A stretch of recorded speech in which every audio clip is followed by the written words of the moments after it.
Chile, with 99.9% of the ballots counted, candidates Sebastián Sichel, Ramirez and Gabriel Boric Font will run for the presidency of the country in the November elections.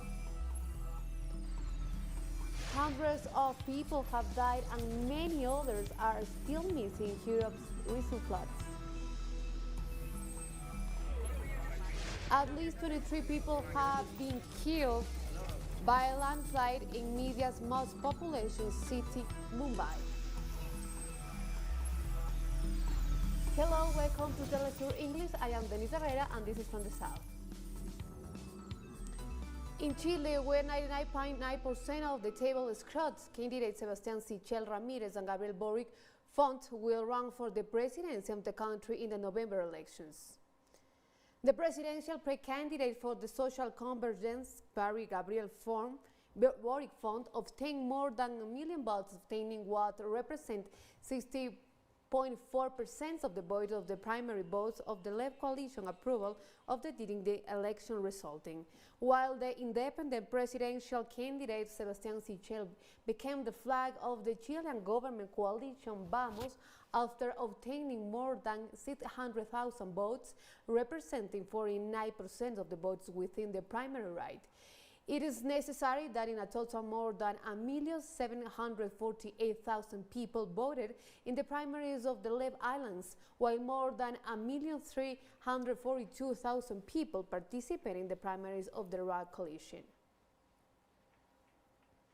We also begin in Cuba, where thousands of government and Communist Party supporters have taken to the streets across the country to defend the democracy and support the political model of the Caribbean nation.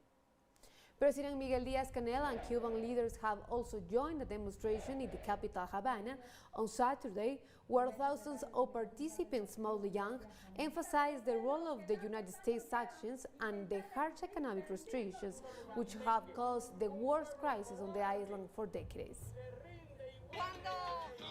These riots, like last Sunday's events, happen when weak-minded people let themselves be influenced, so we are here to show that this is not the Cuban youth. Cuban youth think a little more. That's why I'm here. In Nicaragua, dozens of demonstrators took to the streets in support of the people and the government of Cuba after the destabilization attempts that have taken place in the last few days in the Caribbean island. Greetings to the 42nd anniversary of the Sandinista revolution. We are marching in solidarity with Cuba because it is under attack by the imperialism of the United States. So we are expressing the solidarity of Nicaragua with Cuba and the FSLN. Here, we are together with Cuba. The best example that Nicaragua can provide for Latin America is to defend our revolution as we have done it and will continue to do so. Thousands of Nicaraguans celebrate the 32nd anniversary of the victory of the Sandinista revolution with a popular vigil. Celebration took place in the capital's Plaza de la Fe. Citizens and sympathizers gathered in San Antonio Park, where one of the rallies was held and waited for sunrise on July 19, the day on which the victory of the Sandinista Popular Revolution is celebrated. The activity was echoed in cities and towns of 15 departments on the two autonomous regions in which the largest country in Central America is divided. During the day, Sandinista militants have stated that they await the words of the commandant Daniel Ortega as part of the beginning of the electoral campaign for the general elections on November 7.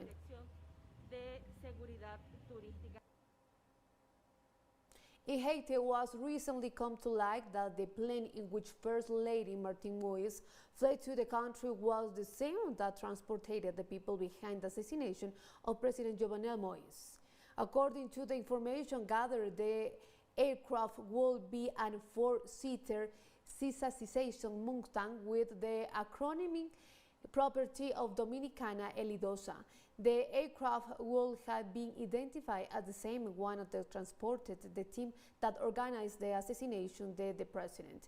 It was also discovered that the aircraft was used by the Venezuelan Congressman Juan Guaidó to travel to Barbados to participate in the joint dialogue with the government of Nicolás Maduro.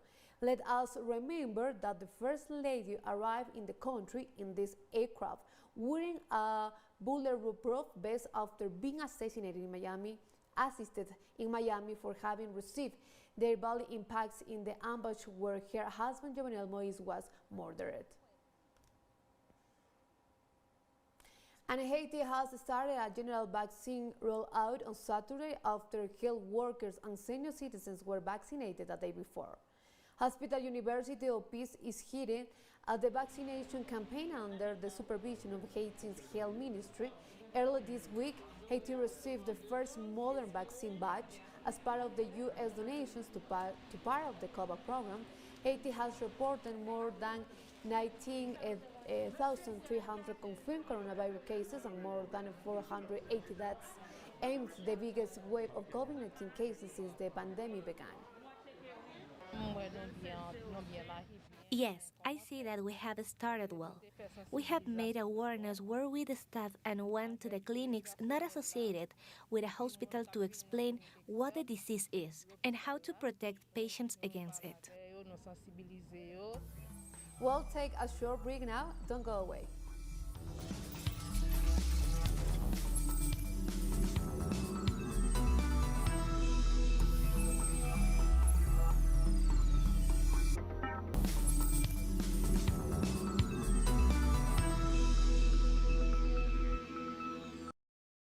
Welcome back. In Germany, rescue workers have toiled to clean up the damage laid by water on Saturday, as the death toll from flooding in Western Europe rose above 180. Police said that more than 90 people have died in Western Germany's Wieler County, and one of the worst hit areas, and more casualties are feared. Another 43 people were confirmed dead in neighborhood North Rhineland, Palestine state, Germany's most populous. In the background, we are hearing trucks being pulled out of the water. 28 vehicles have been reported here that were underwater, though in the meantime the water went down a bit. We don't know if there are any persons inside those cars, but we hope that everyone managed to get out. German Chancellor Angela Merkel has expressed horror at the surreal devastation of floods as she visited the area southwestern Germany. She also called for the acceleration of the fight against climate change. I have come here today and especially to Schultz with the Prime Minister to make it clear that we on a federal side naturally want to get a real picture of the shell assay, surreal, ghastly situation. This summer, with all the events we are experiencing in Germany, as well as the precipitation we are currently experiencing, show, if you believe the science, which I do, that it has something to do with climate change. There are also very interesting explanatory models that describe why such cases of concentrated rain in one place occur, and that means we have to do even more. Meanwhile, thousands of residents of affected areas of southern Netherlands have been allowed to return home on Saturday morning. After being evacuated to the desert flooding, Prime Minister Mark Rutte's government has declared the flooding state of emergency, opening up national funds for those affected. The entire basement was flooded, and the damage is probably in the tens of thousands of euros. Apart from the emotional value, which I find more important, magazines, radio bulletins from 1960 until 1997, all vanished. At least 23 people have been killed by landslide in India's most populous city, Mumbai. The Indian National Disaster Response Force said 17 of the deceased were killed in the coastal Mahul area when a landslide caused walls to collapse on several homes. Rescue workers were still searching for more victims. Several others have sustained injuries and have been taken to a local hospital. Mumbai and its surrounding suburbs have been pumped by the monsoon rain since Saturday. Our rescue and relief operation is underway. The National Disaster Response Force team is also at the site. We will complete the rescue operation soon. Thousands of people have taken to the streets in Paris to protest French President Emmanuel Macron's plans to require COVID-19 vaccine health pass. President Macron said this week that vaccine health passes will be required for entry to most public places and that all healthcare workers must be fully inoculated, sparking a rush to book appointments for the job. The new measures come as several European nations battle recent cases blamed in part of the highly transmissible Delta variant. France said Saturday it will require people not fully vaccinated but arriving from some European countries to show a negative COVID-19 test taken within the previous 24 hours. I ask that people be given the freedom to choose whether or not they want to be vaccinated. No more and no less. A return to something that is constitutional. I am not opposed to the vaccine. If people want to get vaccinated, great. I really feel like we are starting to infringe on everyone's freedom. I don't think we should have two opposite groups, the vaccinated and the non-vaccinated. I think it's up to each person to do what they want to do. Meanwhile, the UK government has announced that people arriving from France must self-isolate for 10 days on entering Britain, even if they are fully vaccinated. Britain reversed a plan to ease travel restrictions on France just 2 days after they were due to start. Citing concerns about a new variant of the coronavirus, the move comes despite the fact that France currently has lower rates of the virus than the UK, where the highly contagious Delta variant is driving a surge in infections. The French tourist industry has rejected this resolution. I think it's a disaster. I think they should stop this whole thing. It's ridiculous now. We've got to live with the virus. We've got to learn it's a new thing. It's not going to go away. Disappointing because I'm double vaccinated and I thought that as of Monday it would be alright and I'd be able to come back and not have to self-isolate. Catalan firefighters have battled to contain a wildfire at the National Park of Cap Cruz in Girona, 2 hours away from Barcelona. Local media reported that 200 people have to be evacuated from their houses as flames approach residential areas. The area is a natural paradise attracting many tourists, especially during the summer. According to regional authorities, over 400 hectares have already been lost to the wildfire. This morning, we went to the market of Porto de la Selva. We finished shopping, then we went to have something to drink as usual. And when we were having coffee, we began seeing the smoke around 1 o'clock, and we saw the helicopters with the water. This morning, when we were at the beach, we saw a bit of smoke and then just smoke from the left and right. Since 1 o'clock and until now, totally out of control. The world's top oil producers have agreed to boost output from August 2021. The Vienna-based group OPEC issued a statement after a meeting announcing that they had agreed to raise output by 4,000 barrels per day each month starting in August. To help the global economic recovery as the pandemic eases, the group also said it will set ACE's market developments in December, and the deal also extends a deadline of keeping output from April 2022 to the end of that year. So yes, we will keep the 400 on a monthly basis. We will review in December. We kept our window open for review. More story coming up. Stay with us.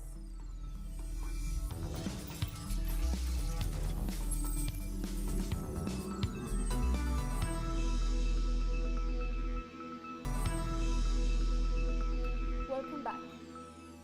At least 13 people have been killed and many others seriously burned after a fuel tanker exploded in western Kenya. The incident happened while residents of Malagang village in Kenya's Sichel country were extracting fuel from the tanker after it was involved in an accident. This tragedy then is the first one to happen in Kenya in 29, and at least 120 people were killed after a huge crowd descended on an overturned gasoline tanker which then blew up. The fire was so huge, we couldn't go any closer, and there was the first lot who succeeded by fetching the fuel. Those who came second in the lot are the ones who died there. There are motorbike riders, women, and children. The Rwandan capital, Kigali, has been placed under a 15-day lockdown as the country battles the second wave of coronavirus. The country's health officials have announced that all movements outside homes in the capital will now require an approved permit from the police, except for essential service providers.